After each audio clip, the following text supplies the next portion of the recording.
3% din si John Vic, 3% din si Ontiveros. Oo. So, Hindi umaangat. oo, hindi Pero sabi umaangat. ni sa Ontiveros, there should be only one candidate of the opposition. She considers herself the opposition eh. And she has to be the one. Well- Hindi ako, Senator. I am the one. I am the one.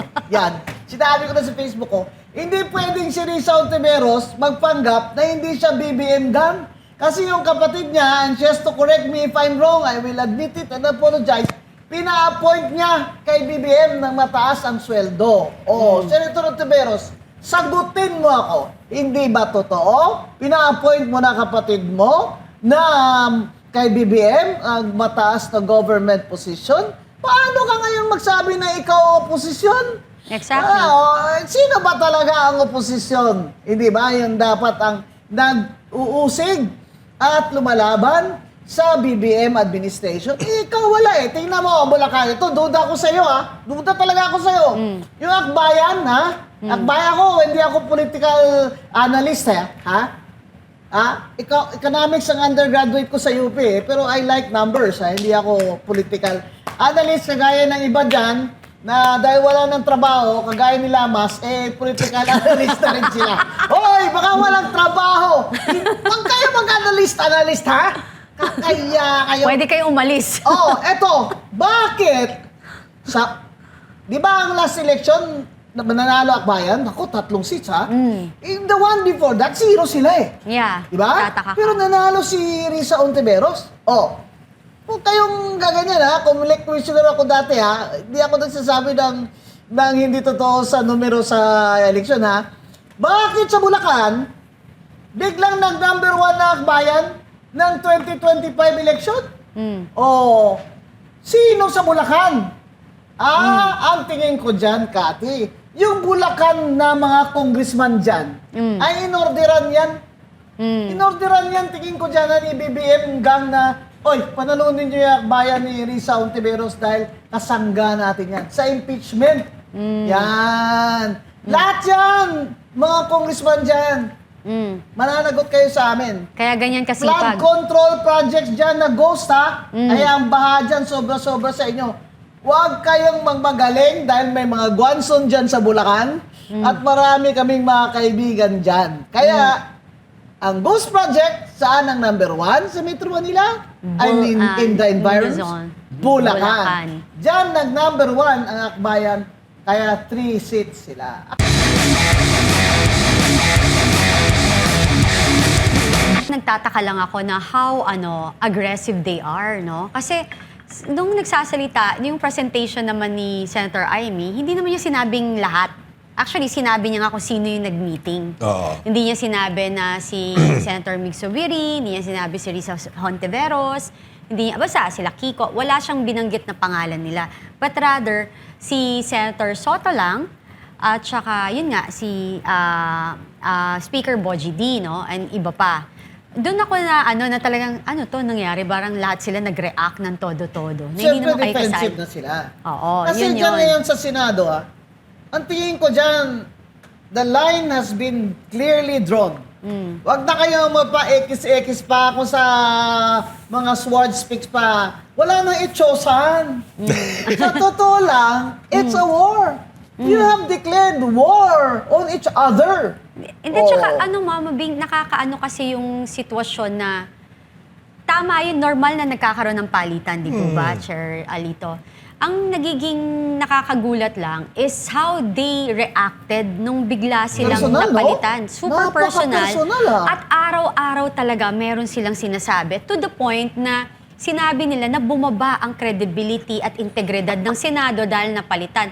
Kaya alam mo, doon ako sobrang disappointed. Kasi sa totoo lang, ang pinaka nagpababa yan, for me, akin to, is dahil hindi nila tinatapos ng maayos or iniimbestigahan ng maayos ang flood control scam projects. Kaya Iniiwasan. doon nasira si Ping Lacson eh. Yes. Sa akin lang ha. Doon nasira na nagduda ng mga tao na nag-compromise si Senator Ping Lacson. At yan ay isang kababalaghan kung sa Tagalog pa. Ha? Actually, Mama Bing, even if you see my post, yung bagong upo niya, tapos di ba, siya nag-start 67 congressman Ito, na ano to kasabwat. Fan ito ni Ping Yes. Lacson, si Cathy Binag eh. Oo, so nung nag-uumpisa yung Ping pinost ko Lacson pa. for president. Yung ano pa talaga, yung nag-post pa ako na, oh, this is so exciting. Sigurado ako na talagang paglalaban ni Senator Ping. Kaya nagkaganito, ako na ngayon yung #1, isa sa matitinding ano niya, critic. Oo. Kritiko. Dahil nasasaktan din ako. Dahil yung naniwala ako na maninindigan siya para sa bayan, ngayon na ano siya, hindi ko maintindihan. Baka dahil kasi retiring na siya, Cathy. Sinabi niya na magre-retire na ako. Pero- Sabi niya. Kaya siguro, alam mo, yung behavior ng tao, nagpapalit talaga yan. Pati siguro yung kanyang mga principles. Pag medyo they get older, I have a joke actually. Why daw these men are now a lot of, I'm not saying all a lot of old men are sexual harassers. Yan. Kasi nga, when they are older, they lose it. They lose it. Yan. Joke lang yan, ha? Okay, magagalit sa akin. 52% ng mga fans ko, mga lalaki. Mother, eto pa. Pero when you try to think about it po, Chairman Lito Banayo, no? Katulad ng sinasabi nyo, yung pag na-analytica din ninyo, yung katulad ng sinabi nyo na hindi kayo binigyan ng senyales ni Senator Ping Lacson na pigilan or wag sabihin, wag nyong ilabas to. Na confidential. Oo. So, alam mo, when you try to think about it, way din niya na nagbibigay din siya ng senyales sa taong bayan na may possibility na may ganito, whether magiging totoo o hindi, malay nyo, ayaw din niya talaga. Plan B ng Yes. BBM Gang. Ang amendahan ang konstitusyon. Yan, opinion ko yan ha. Amendahan ang konstitusyon para ma-extend ang term ng mga congressman. At mga senator, kuning-kuning lang. Pero ang totoo, ang gustong extension, BBM ang i-extend. Maawa naman kayo sa Pilipino. Patay na sa gutom ang mga tao. I-extend nyo pa si BBM. Pabira naman kayo. At saka, hindi na kaya ni BBM yan. Tingnan nyo naman si BBM, oh. Gusto na nga mag-private person yan. So, payat-payat na, oh. Awa naman kayo kay BBM. Pahingahin nyo na yan. At sa 2028, ito ang magaling na opinion lang, Chairman Lito Banayo, ha. Palagay mo, sino ang best candidate na ni BBM?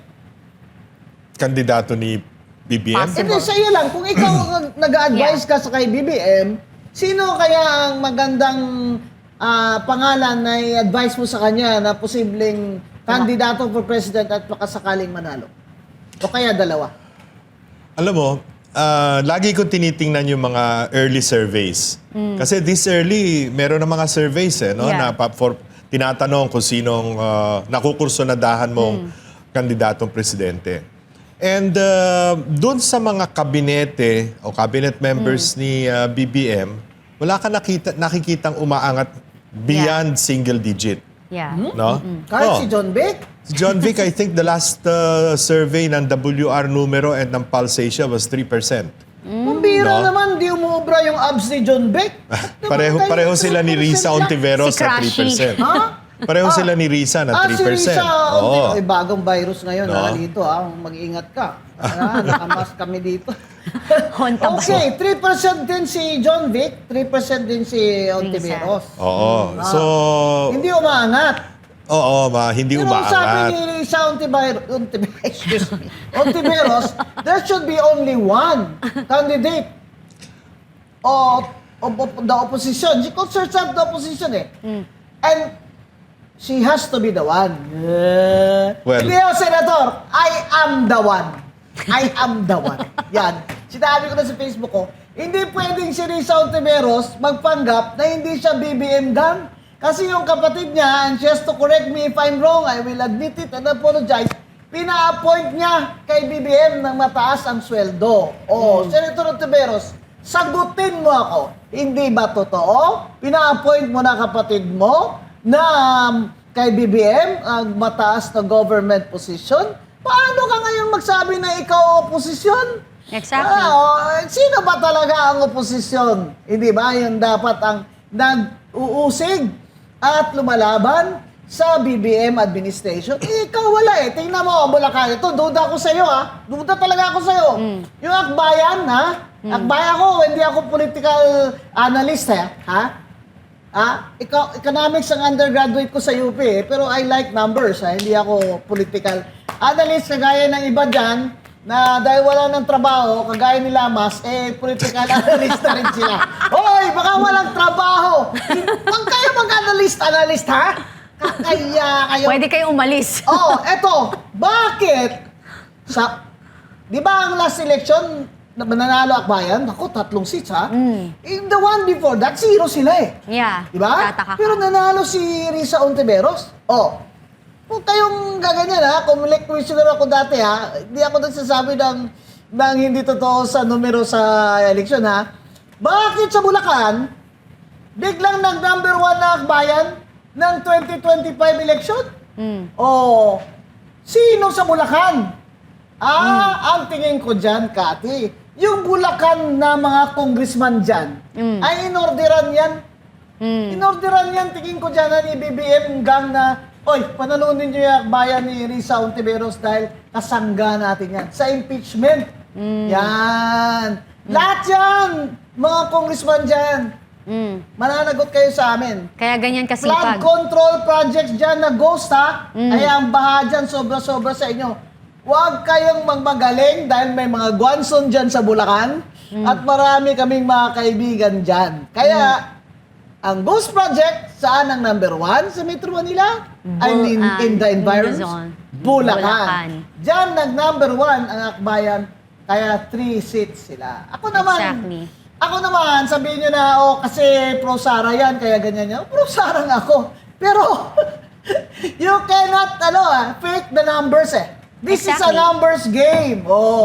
Kaya 3% lang si Risa Ontiveros kasi hindi naman naniniwala sa kanya, Kati. Oo. Kapag siya ang presidente, gagana ang ekonomiya, maraming trabaho at tsutsu. Alam niyo, sosyalista. Isang halintang na lang sa Ilonggo pa, isang step na lang, komunista na. Diba? Kaya huwag kayong bumoto sa sosyalista dahil sigurado, okay naman po yun. Na itaas sa mga sweldo, itaas sa kung ang ekonomiya mo ay carry niya yun. Correct. Di naman carry. Bagsak na nga tapos itataas mo lahat, tapos ililibre mo. Anong sabi ni Risa Ontiveros? Dapat ang society, lahat-lahat, kahit hindi pa nakakapagtrabaho, ay pantay-pantay ang nakukuha. Hindi ko alam kung ano ibig niya sabihin. Pero pakibasa nga uli ng Karl Marx. Alam nyo, sabihin nyo na si Atty. Guanzon bias dahil pro-Sara. Bahala na kayo kung ano sabihin nyo. Pero hindi nyo kami malilinlang na kaya nanalo kayo dyan. Huwag nyo akong pilitin sabihin ang pangalan nyo, ha? Dahil nanalo kayo dyan, senador, na dati kulelat kayo sa survey, dahil nag-deal kayo, probably, my thinking is that nag-deal kayo kay BBM gang, dahil sa impeachment, kayo, boboto kayo to impeach Sara. Ayan. Yan ang problema pag nakapagkape na po. Ang mga mabing. Medyo gumagana. Ang brain. Hyper.